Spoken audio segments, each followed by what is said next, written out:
Hello students, welcome to Durvika classes. हम पढ़ रहे हैं क्लास 9 का chapter number 1 number system from NCERT book. ठीक है, ऑलरेडी इसका इंट्रोडक्शन पार्ट मैंने कंप्लीट करवा दिया है आपको। उसमें सभी टाइप के नंबर्स जैसे कि रियल नंबर्स, सबसे पहले हमने क्या पढ़ा था, रियल नंबर्स होते हैं, दुनिया की जितनी भी नंबर्स होते हैं उनको कहते हैं हम रियल नंबर्स। अगेन जो रियल नंबर्स होते हैं उनको हम दो पार्ट्स में डिवाइड करते हैं, रैशनल, इरेशनल। ठीक है, rational numbers are again divided into three parts. One is natural numbers, another is whole number, third one is integers, right. तो ये हमारा जो इनका डिटेल स्टडी, वो सारे सभी नंबर के बारे में हमने डिटेल में स्टडी भी किया हुआ है। ठीक है, आज हम स्टार्ट करेंगे इसका practical part, exercise 1.1 we will start today. Okay, तो एक्सरसाइज 1.1 का फर्स्ट क्वेश्चन है हमारा, if zero a rational number, is zero a rational number, क्या जीरो एक रैशनल नंबर होता है? Can you write it in the form of P upon Q, where P and Q are integers and Q is not equal to zero? तो हमारा question क्या है कि क्या जीरो एक रैशनल नंबर होता है? सेकेंडली, क्या आप उसको P upon Q के फॉर्म में लिख सकते हैं जहां पे P एंड Q क्या है, इंटीजर्स हैं, और Q क्या है, नॉट इक्वल टू जीरो है। ठीक है, तो सबसे पहले हम बात करते हैं कि रैशनल नंबर्स क्या होते हैं। हमने पढ़ा था रैशनल नंबर्स क्या होते हैं। तो जब रैशनल नंबर्स के बारे में हमने पढ़ा था, तो रैशनल नंबर्स क्या होते हैं, जो भी नंबर्स एक तो P अपॉन Q के फॉर्म में होते हैं, इन the form of P upon Q। ठीक है, सेकेंडली वहां पे P एंड Q क्या होने चाहिए, इंटीजर्स होने चाहिए। थर्ड, Q जो होना चाहिए that should not be equal to zero. पढ़ी थी हमने रैशनल नंबर में तीन चीज, किसी भी नंबर का रैशनल नंबर अगर है तो it should fulfil the three conditions, and दूसरी कंडीशंस आर क्या है वो, कि वो जो नंबर है वो किस फॉर्म में होना चाहिए, P अपॉन Q के फॉर्म में होना चाहिए। सेकेंडली, P और Q क्या होनी चाहिए, दोनों इंटीजर्स होनी चाहिए। और थर्ड क्या है कि Q should not be equal to zero. ठीक है, अब बात आती है जीरो की। तो जीरो क्या है, ये हो गया हमारा जीरो। अब आप बोलेंगे कि ma'am zero is not a rational number, ये तो P ओपन Q के फॉर्म में है ही नहीं, तो जीरो कैसे रैशनल नंबर हो जाएगा? बट हम लिख तो सकते ना इसको P ओपन Q के फॉर्म में। अगर हम जीरो के नीचे वन लगा देते तो उससे कोई फर्क पड़ता है? कोई भी फर्क नहीं पड़ता है। या फिर हम जीरो के नीचे टू लगा देते हैं, या जीरो के नीचे हम थ्री लगा देते तो इससे कोई भी फर्क पड़ने वाला है? इससे किसी भी तरह का कोई फर्क नहीं पड़ने वाला। ठीक है, तो अब क्या बात हुई कि इस जीरो रैशनल नंबर, तो हमारे रैशनल नंबर की थ्री कंडीशंस क्या होती है? फर्स्ट कंडीशन होती है it should be in the form of P upon Q। ठीक है, तो P अपॉन Q के फॉर्म में आ गया ये। हमने वेदर वन लगाया, डिनोमिनेटर में वेदर टू लगाया, वेदर थ्री लगाया। ठीक है, तो ये जीरो किस में हो गया, P अपॉन Q के फॉर्म में आ गया। ठीक है, तो फर्स्ट कंडीशन हमारी फुलफिल हो गई, yes it is in the form of P upon Q। Secondly, P and Q should be integers. तो यहाँ पे देखो P क्या है, इंटीजर है, Q क्या है, इंटीजर है। इंटीजर्स क्या होते हैं, इंटीजर्स होते हैं जीरो प्लस जितने भी पॉजिटिव नंबर हो गए प्लस जितने भी नेगेटिव नंबर्स हो गए। ठीक है, तो जीरो एक इंटीजर है ही है, वन भी इंटीजर है, सेम वे में टू भी इंटीजर है, थ्री भी इंटीजर है। तो सेकंड कंडीशन भी हमारी फुलफिल हो जाती है। थर्ड कंडीशन क्या होती है, Q should not be equal to zero. Q जो होता है वो इक्वल टू जीरो नहीं होना चाहिए। तो किसी भी हमने इतने सारे एग्जाम्पल है, इसमें कहीं पे भी क्या कि जीरो के इक्वल नहीं है। ठीक है, तो इससे हमारा आंसर क्या हो जाएगा, इज जीरो रैशनल नंबर। तो क्या लिखेंगे, yes zero is a, yes zero is a rational number। ठीक है, तो फर्स्ट पार्ट तो हमारा क्या हो गया कि हाँ जीरो क्या है, एक रैशनल नंबर है। सेकेंडली आपको पूछा can you right it in the form of P upon Q, क्या आप इसको P अपॉन Q के फॉर्म में लिख सकते हैं? यस, ये मैंने आपको बता ही दिया, हाँ अपन P अपॉन Q के फॉर्म में लिख सकते हैं where P and Q are integers and Q is not equal to zero, right. तो इसका जब हमें आंसर करना था, how will we answer it, सबसे फर्स्ट क्वेश्चन क्या था, is zero rational number? Yes, zero is a rational number, yes we, and it can be, फिर क्या लिखेंगे, it can be written in the form of P upon Q where P and Q are integers and Q is not equal to zero। Got it? तो this will be your answer। अब कैसे लिख सकते हैं वो आप show करते हैं। फॉर एग्जाम्पल हम जीरो जो है, जीरो के नीचे अगर 1 लगा देते हैं, जीरो के नीचे 2 लगा देते हैं, जीरो के नीचे 3 लगा देते हैं, कुछ भी लगा देते हैं, तो इस वे में हम क्या कर सकते हैं, इसको पी अपन क्यू के फॉर्म में भी लिख सकते हैं और उसे ये भी हम बता देंगे कि भाई पी और क्यू क्या है, दोनों इंटीजर्स हैं और q is not equal to zero. तो this will be your answer. आया आपको समझ में फर्स्ट क्वेश्चन कि क्या जीरो रैशनल नंबर होता है? हाँ, zero is a rational number. जब मैंने आपको प्रीवियस इंट्रोडक्शन वीडियोस बनाए थे, मैंने जो इंट्रोडक्शन वीडियो बनाया था इसके ऊपर, उसमें जब मैंने आपको रैशनल नंबर पढ़ाया था, तो रैशनल नंबर पढ़ाते वक्त भी मैंने आपको एग्जांपल में बताया था कि जीरो भी एक तरह का रैशनल नंबर होता है। तो प्लीज एक बार आप इंट्रोडक्शन वीडियोस पे भी जाइए, उनको अच्छे से देखिए कि नेचुरल नंबर्स क्या होते हैं, होल नंबर्स क्या होते हैं। You should know each and everything to solve the questions. Okay, तो इसका आंसर आपको समझ में आया कि हाँ, जीरो रैशनल नंबर होता है which can be written in the form of P upon Q, where P and Q are integers and Q is not equal to zero. Got it? तो ये हो गया हमारा question number 1 from exercise 1.1। Okay, तो हमारे second number question number 2 क्या है? Find 6 rational numbers between 3 and 4। Right, हमें क्या करना है, 3 और 4 के बीच में कितने रैशनल नंबर्स निकालने हैं? 6 रैशनल नंबर्स निकालने हैं। राइट, जब हमने रैशनल नंबर्स पढ़ा था तो उसमें मैंने आपको बताया था कि कैसे दो नंबर्स के बीच में एक रैशनल नंबर को इंसर्ट किया जाता है। ठीक है, तो फर्स्ट चीज तो हमने क्या पढ़ी थी, हमें किसके बीच में निकालना है? 3 और 4 के बीच में कितने नंबर्स निकालने हैं?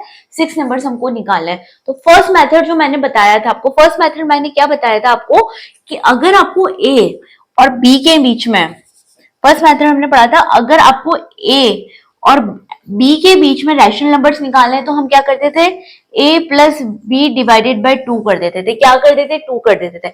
अगर ये वाला मेथड हम हमें अप्लाई करते हैं, ओके, तो क्या हो जाएगा? 3+4 डिवाइडेड बाय 2, मतलब 3+4 इज 7, तो 7/2। तो फर्स्ट रैशनल नंबर तो हमारे क्या हो जाएगा? 7/2 हो जाएगा। राइट, हमने क्या करा, सबसे पहले 3 और 4 के बीच में एक रैशनल नंबर निकाला a+b/2 के फॉर्मूला से। ठीक है, तो हमने क्या करा, 3 और 4 को ऐड कर दिया, डिवाइडेड बाय 2 कर दिया। 3+4 इज 7, 7/2 इज 2। ओके, तो हमारा आंसर है 7/2। अब हमें कितने नंबर्स निकालने थे? 6 नंबर्स निकालने थे। इस वे में हमने एक नंबर तो निकाल लिया। अब यदि हमें दूसरा निकाले तो हम क्या करेंगे? दूसरा निकालने के लिए हम 3 प्लस इसको करेंगे, इन दोनों को ऐड करके डिवाइडेड बाय 2 कर देंगे, तो हमारा दूसरा नंबर भी आ जाएगा। अगेन अभी दो नंबर आए, फिर हम क्या करेंगे, इसके और इसके बीच में से सेम वे में सेम फॉर्मूला पर अप्लाई करके एक और नंबर निकाल लेंगे। बट ये सब क्या हो जाएगा, ये सब बहुत ज्यादा इसमें हमें मतलब टाइम कंज्यूमिंग हो जाएगा। राइट, अगर इस तरह से हम निकालेंगे तो इसमें तो बहुत ज्यादा टाइम लग जाएगा, एक एक स्टेप करके निकालना। ठीक है, तो ये भी एक तरीका है, इस तरीके से भी आप निकाल सकते हैं। बट इससे इजी वे में क्या है, हमें अगर एक वे तो ये है ही है कि आपने क्या करा, सबसे पहले एक नंबर निकाला, फिर इन दोनों के बीच में निकाला, फिर अगेन जो आया उसके बीच में निकालो, तो ऐसे करके आप 6 रैशनल नंबर्स निकाल लेंगे। But it's too time consuming process.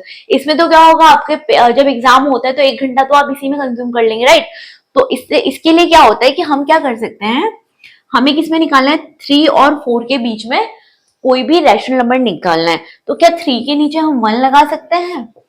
4 के नीचे भी हम 1 लगा देंगे, उससे कोई फर्क पड़ना नहीं है। और ये किस फॉर्म में आ गया? रैशनल नंबर के फॉर्म में आ गया। किस में आ गया? p अपॉन q के फॉर्म में आ गया। अब हमें कितने रैशनल नंबर्स निकालने? 6 रैशनल नंबर निकालने। राइट, तो हमें क्या करना होता है कि जो भी हमें गिवन नंबर्स हैं उसमें आपको जितना निकालना है, जैसे हमें 6 निकालना है तो 6 से बड़ा जो भी नंबर है, whether it is 7, whether it is 8, whether it is 9, 10 और आगे कितने भी नंबर है, तो हम किसी भी नंबर से क्या करेंगे, न्यूमरेटर और डिनोमिनेटर दोनों नंबर्स के जो न्यूमरेटर है और डिनोमिनेटर है उनको मल्टीप्लाई कर लेंगे। सपोज मुझे 6 नंबर निकालने, तो 6 से तो नहीं करूंगी मैं, 7 से कर सकती हूँ, मैं 8 से कर सकती हूँ, 9 से कर सकती हूँ, 10 से कर सकती हूँ। राइट, मैं आपको दोनों से करके बता देती हूँ। एक जगह हम क्या करेंगे, 7 से करेंगे, और इस साइड हम क्या करेंगे, 10 से मल्टीप्लाई करेंगे। क्या करेंगे? 10 से मल्टीप्लाई करेंगे।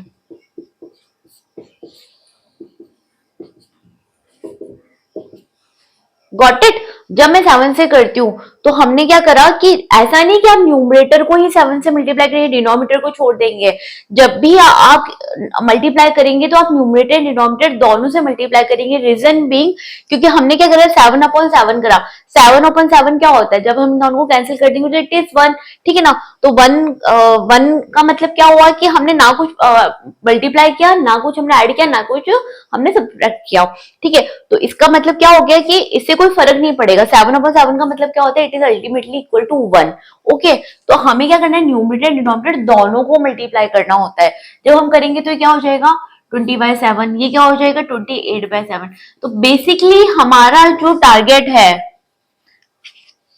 वो क्या होता है, हमें डिनोमिनेटर्स को एक दूसरे के इक्वल करना होता है। अब देखिए यहाँ पे भी डिनोमिनेटर 7 है, यहाँ पे भी डिनोमिनेटर 7 है, ठीक है।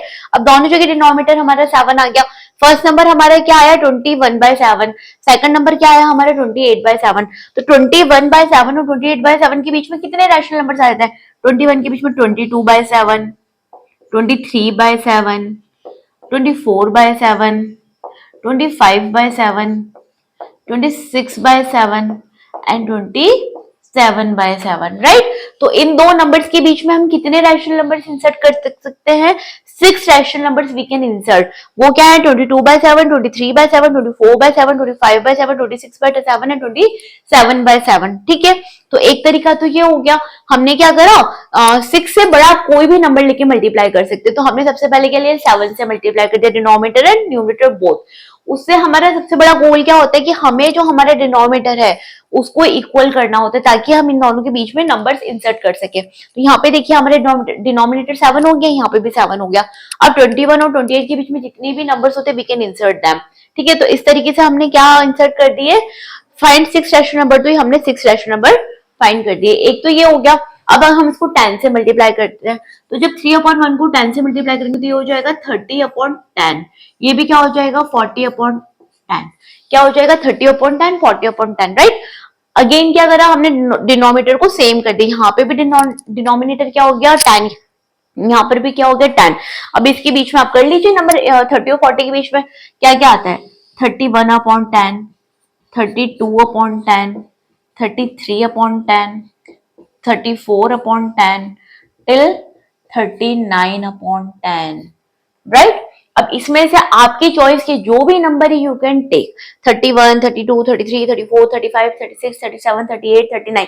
इनमें से आपको जो भी 6 रैशनल नंबर्स पसंद आते हैं आपकी चॉइस के, आप लेके उसमें इंसर्ट कर सकते हैं। Got it. तो फर्स्ट इसको सॉल्व करने के बहुत सारे तरीके थे। हमें अगर 6 रैशनल नंबर्स इंसर्ट करने हैं 3 और 4 के बीच में, तो फर्स्ट क्या कर सकते हैं हम, फर्स्ट हमारा वे क्या होता है, हम फॉर्मूला अप्लाई कर सकते हैं a+b/2 उस तरीके से। लेकिन वो फॉर्मूला आप कर सकते हैं, वो भी तरीका बिल्कुल सही होता है, बट प्रॉब्लम क्या होती है, वो बहुत लंबा प्रोसेस हो जाता है, ठीक है। उससे बहुत ज्यादा टाइम कंज्यूमिंग प्रोसेस हो जाता है। तो सेकंड हम क्या कर सकते हैं कि हमें जितने रैशनल नंबर फाइंड कर रहे हैं उससे कोई भी बड़े नंबर से हम हमारे डिनोमिनेटर मल्टीप्लाई न्यूमरेटर को मल्टीप्लाई करेंगे, उससे क्या हो जाएगा, हमारे डिनोमिनेटर सेम होने चाहिए। बेसिक हमारा टारगेट क्या होता है, our denominator should be same. तो इस तरीके से मैंने यहाँ से पहले आपको 7 से मल्टीप्लाई करके बताया सेम क्वेश्चन को, फिर मैंने सेम क्वेश्चन को आपको 10 से मल्टीप्लाई करके बताया, ठीक है। तो यहाँ पर जो 6 रैशनल नंबर्स आए हैं, ठीक है, ये आंसर भी करेक्ट है आपका और आपका ये आंसर भी करेक्ट है, ठीक है। आप चाहें तो इसको 20 से भी मल्टीप्लाई कर सकते हैं, आप चाहे 100 से भी मल्टीप्लाई कर सकते हैं, totally depend on your choice, ठीक है। उसे कहीं कोई फर्क नहीं पड़ने वाला है। बेसिक क्या है कि आपका डिनोमिनेटर दोनों नंबर का सेम होना चाहिए, that should be your main goal. Okay, got it. तो ये हमारा हो गया क्वेश्चन नंबर 2 कि find 6 rational number between 3 and 4। Got it. Now coming to question number 3,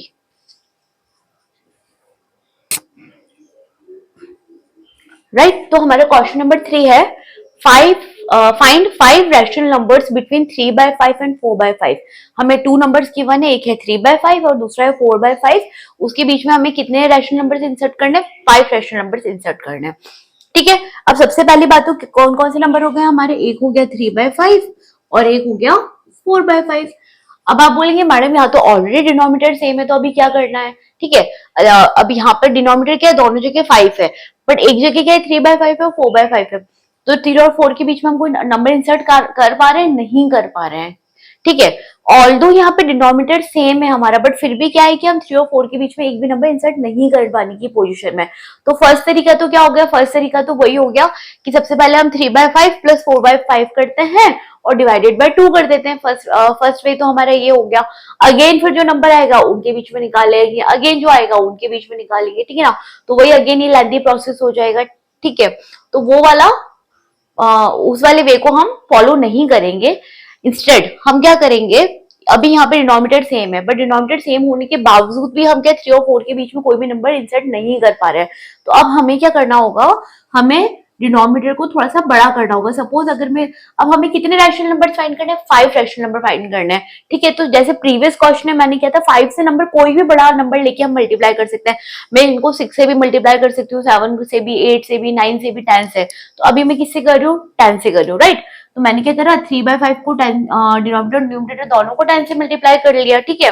और सेम वे में क्या करेंगे, 4/5 जो है उसमें भी न्यूमरेटर डिनोमिनेटर को दोनों को क्या करेंगे, 10 से आप मल्टीप्लाई कर लीजिए, ठीक है। तो ये क्या हो गया, 30/50 हो गया, और ये हो गया 40/50, राइट। तो अगेन हमारा क्या हो गया, डिनोमिनेटर सेम हो गया डिनोमिनेटर सेम, यहाँ पे भी 50, यहाँ पे भी 50। अब जो 30 और 40 है इसके बीच में तो आप नंबर्स इंसर्ट कर सकते हैं, ठीक है। 30 और 40 के बीच में हमारा हो जाता है 31/50, 32/50, 33/50, 34/50, right, 35/50, 36/50, 37/50, 38/50 एंड 39/50, ठीक है। हमें कितने नंबर्स इंसर्ट करने थे, हमें 5 नंबर्स इंसर्ट करने थे। इसमें से आप कोई भी अपनी चॉइस के 5 नंबर ले लीजिए। सपोज आपने ये 5 नंबर्स ले लिए, राइट। इनको आप क्या कर सकते हैं, 3/5 और 4/5 के बीच में इंसर्ट कर सकते हैं। आया आपको समझ में। हमें क्या करना है, अगर आपका डिनोमिनेटर सेम नहीं है तो आपको सबसे पहले तो डिनोमिनेटर को सेम बनाना है। प्रीवियस क्वेश्चन में क्या था, डिनोमिनेटर सेम नहीं था, तो हमने क्या किया था, डिनोमिनेटर को सेम बना के नंबर्स इंसर्ट किए थे।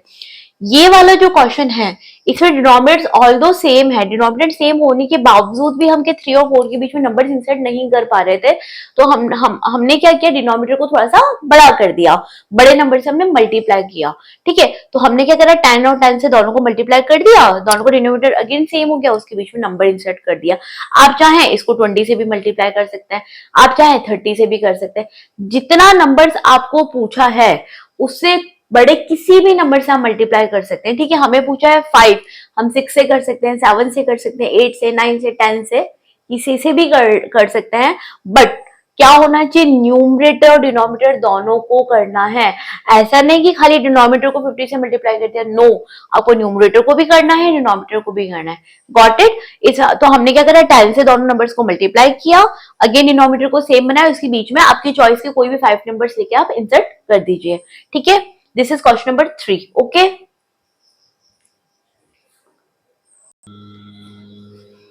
ठीक है। तो क्वेश्चन नंबर 4 क्या है, state whether following statements are true and false. हमें कुछ स्टेटमेंट्स दे रखे हैं, हमें स्टेट करके बताना है कि वो सही है या गलत है, and give reasons for your answer. और कोई भी आपका रीजन है कि whether why they are this statement is true and why it is false, आपको वो रीजन भी प्रोवाइड करना है, ओके। तो फर्स्ट स्टेटमेंट क्या है हमारा, every natural number is a whole number. क्या सारे नेचुरल नंबर होल नंबर होते हैं? अब ठीक है, जब हमने बेसिक कंसेप्ट पढ़े थे तो मैंने आपको बताया था कि नेचुरल नंबर्स क्या होते हैं, होल नंबर्स क्या होते हैं। नेचुरल नंबर्स क्या होते हैं, जो नेचुरली काउंटिंग करते वक्त आपको मुंह से निकलते हैं, इसलिए नेचुरल नंबर्स को क्या कहा जाता है, काउंटिंग नंबर्स। जैसे मुझे कुछ भी काउंट करना है तो मैं क्या बोलूँ, कितने सारे ड्रेसेस यहाँ पर हैं, तो मैं कहूँगी 1 2 3 4 5 6 7 8। कितने एक क्लास में स्टूडेंट्स है तो बोलेंगे 1 2 3 4 5 6 7, ठीक है। तो हम ऐसे तो काउंटिंग स्टार्ट नहीं करेंगे ना, 0 1 2। नेचुरली हमारे मुंह से काउंटिंग कहाँ से स्टार्ट होती है, 1 से स्टार्ट होती है, ठीक है। तो अगर नेचुरल नंबर्स के सेट की बात की जाए तो नेचुरल नंबर का सेट कहाँ से स्टार्ट होता है, 1 2 3 4 and it goes till infinity. कहाँ तक जाता है वो, इन्फिनिटी तक जाता है। यही अगर होल नंबर्स की बात की जाए तो what are whole number, whole numbers क्या होते हैं, when we add 0 to the natural number. जब नेचुरल नंबर्स के साथ में 0 को भी ऐड कर दिया जाता है तो वो क्या बन जाते हैं, होल नंबर्स बन जाते हैं। तो इस तरीके से होल नंबर्स की अगर सेट की बात की जाए तो वो कहां से स्टार्ट होंगे, 1 2 3 0 1 2 3 4 and it will goes till infinity. तो यहाँ पर देखो जब नेचुरल नंबर्स की बात की तो नेचुरल नंबर्स का सेट क्या है, 1 2 3 4, 1 से स्टार्ट हो रहा है, कहां से स्टार्ट हो रहा है, 1 से स्टार्ट हो रहा है और कहां तक जा रहा है, इन्फिनिटी तक जा रहा है, राइट।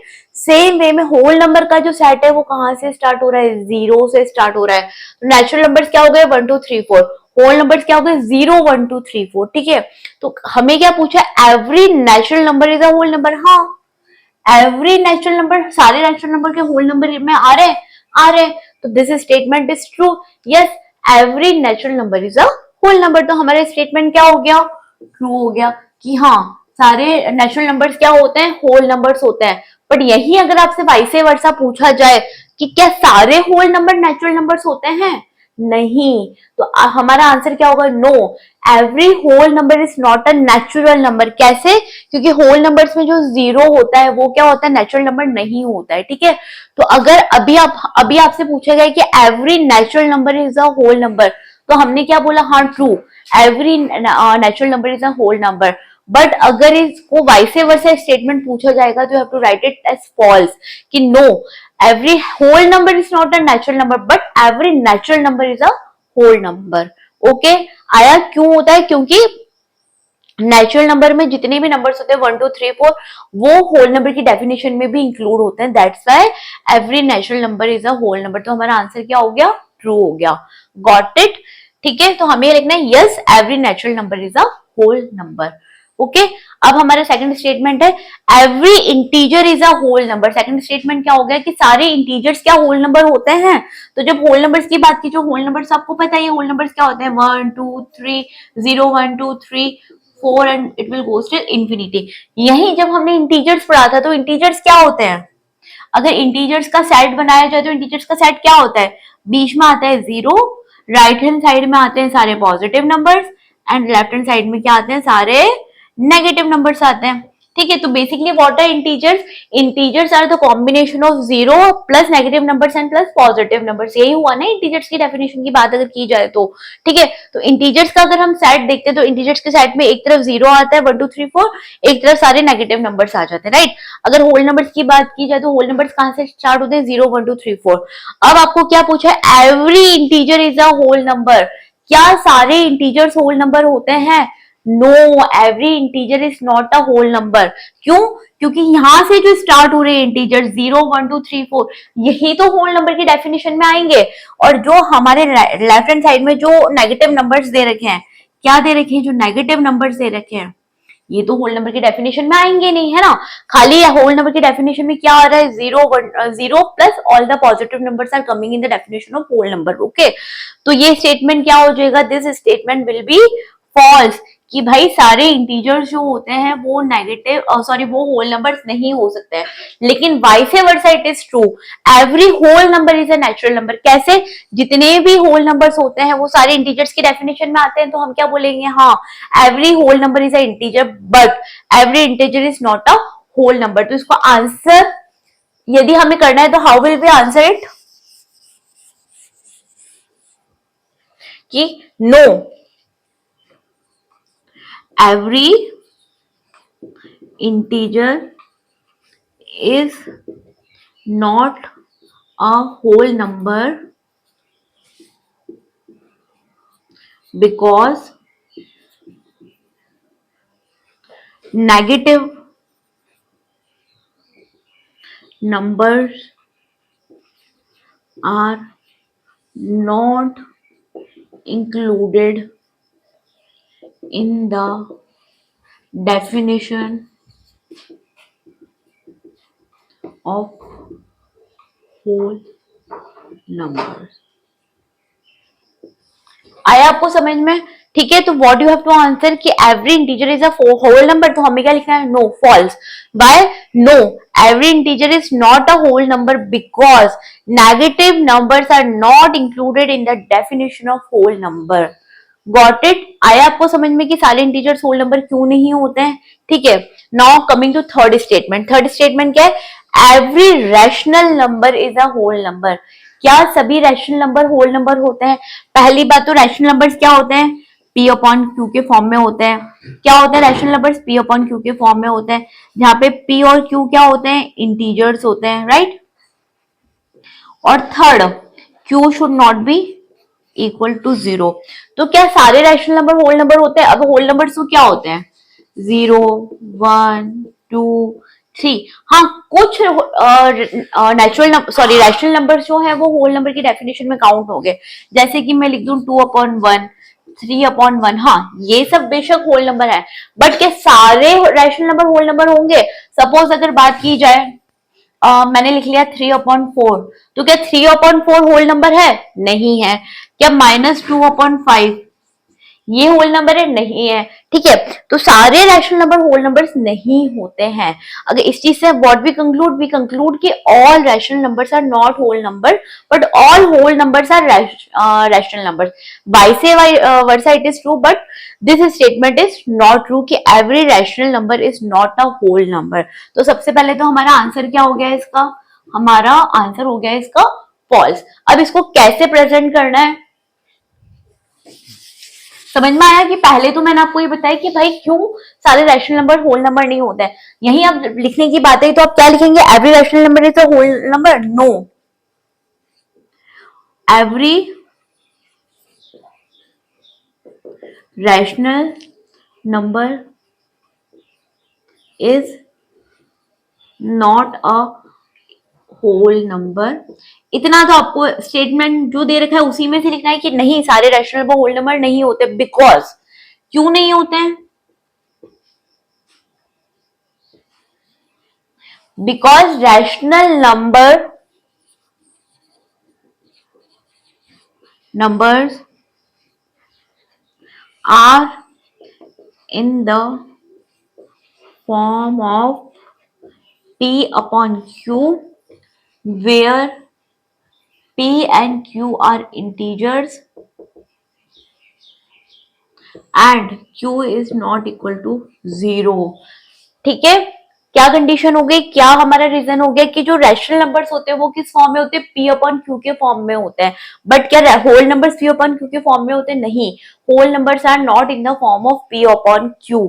ठीक है, तो हमारा रीजन क्या हो गया? जो रैशनल नंबर्स होते हैं वो P अपॉन Q के फॉर्म में होते हैं, इसलिए सारे रैशनल नंबर्स क्या होते हैं? होल नंबर नहीं हो सकते हैं।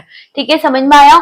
हमें 3 स्टेटमेंट दे रखे थे क्वेश्चन नंबर 4 में कि सबसे पहला क्या हो गया? Every natural number is a whole number? No, yes every natural number is a whole number. Second की बात करें कि every integer is a whole number? No, every integer is not a whole number. Reason आपको बता ही दिया मैंने क्यों है।